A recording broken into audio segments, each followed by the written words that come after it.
You send a simple text to a friend. Hey, are we still on for tonight? They reply 10 minutes later with just one word, maybe. And almost immediately you type back, sorry if I sounded pushy, totally fine if you're busy.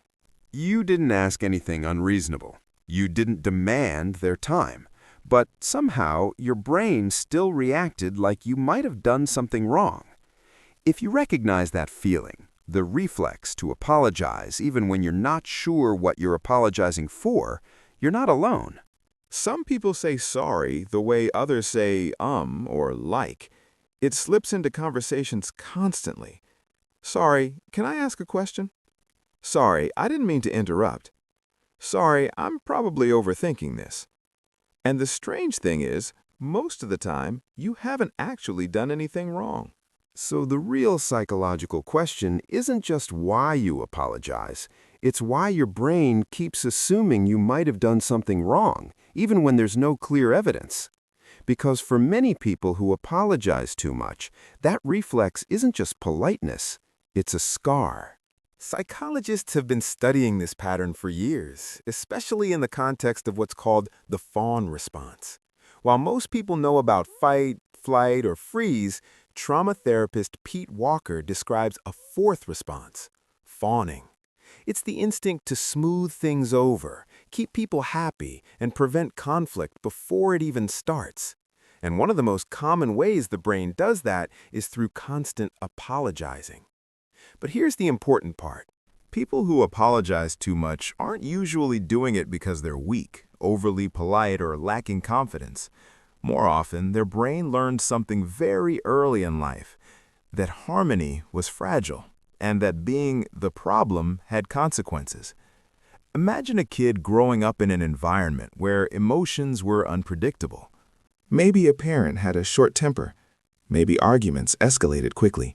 Maybe someone in the household took things personally or reacted strongly to small mistakes.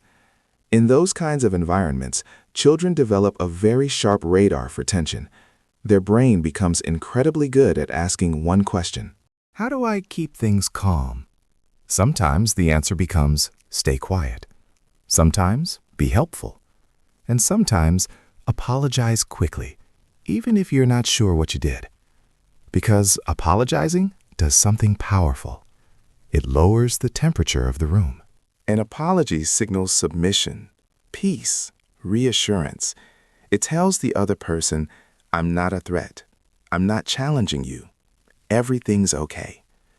And if a child learns that apologies reduce tension, even when they're unnecessary, that habit can wire itself deep into the nervous system. Not as a strategy you consciously choose, but as a reflex your brain performs automatically. Neuroscience gives us a clue about why this happens.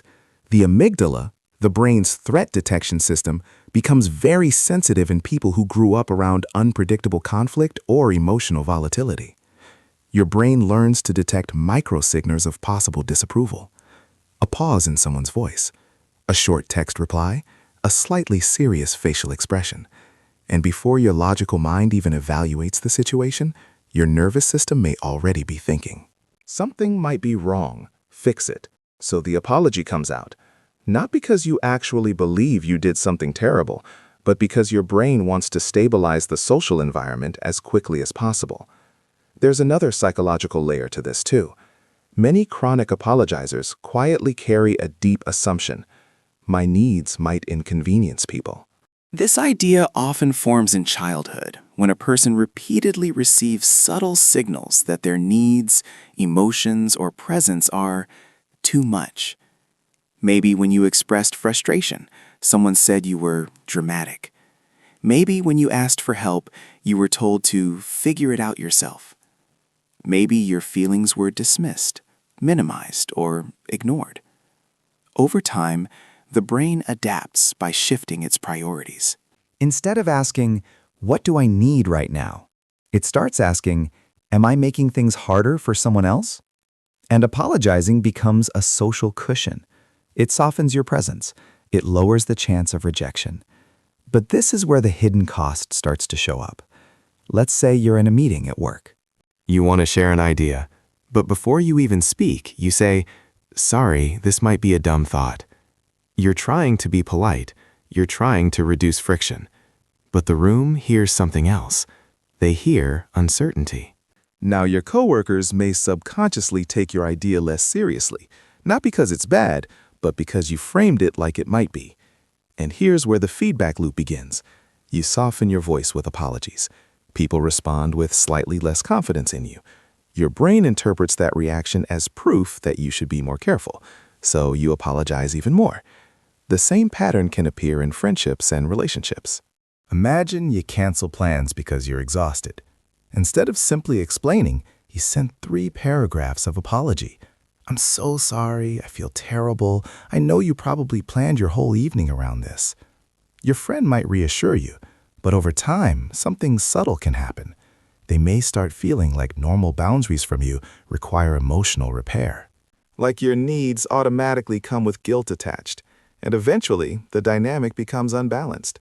Because healthy relationships don't require constant apologies just for existing as a human being. But here's the important part. The instinct to apologize didn't come from nowhere. It developed because your brain is very good at one thing: maintaining social safety. People who apologize a lot are often extremely attuned to others' emotions. They notice shifts in tone. They sense discomfort quickly. They try to prevent conflict before it spreads. In other words, the same sensitivity that leads to over-apologizing is also the sensitivity that makes someone thoughtful, empathetic, and emotionally aware.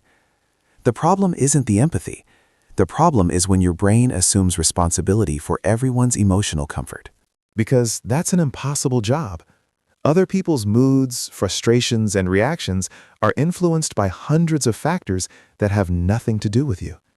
Yet, the over-apologizing brain quietly absorbs all of it. If someone is quiet, maybe you offended them.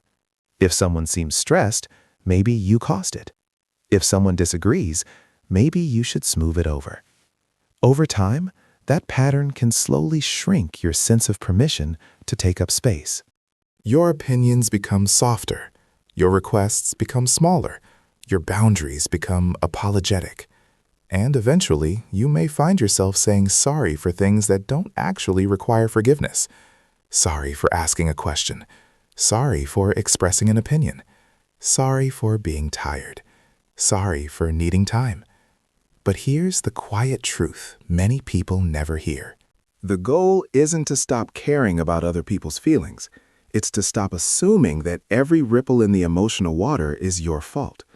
Apologies are meant for moments when we genuinely harm someone or cross a boundary. But when apologies become a reflex for simply existing, they stop being tools for repair and start becoming shields against imagined conflict. And that's where the deeper shift begins. Instead of asking, "Did I upset someone?" every time tension appears, your brain slowly learns a new question. Is this actually mine to fix? Sometimes the answer will still be yes, but many times the honest answer is no. No apology required, just presence, just honesty, just you taking up your normal human amount of space in the world. And if you go back to that moment we started with, the text message, the quick sorry, the feeling that you might have done something wrong, there's a different way to interpret it. That reflex apology doesn't mean you're weak. It doesn't mean you're overly sensitive. It means your brain learned, somewhere along the way, that peace was fragile, and that you were the one responsible for protecting it. But real emotional safety, the kind that healthy relationships are built on, doesn't come from constantly smoothing the waters. It comes from knowing that the waters can move, and you're still allowed to be there. And if this pattern feels familiar to you, the next video you should watch explores the other side of the same psychology, why some people constantly feel like they're too much for others, and how that belief quietly shapes the way they speak, connect, and show up in relationships.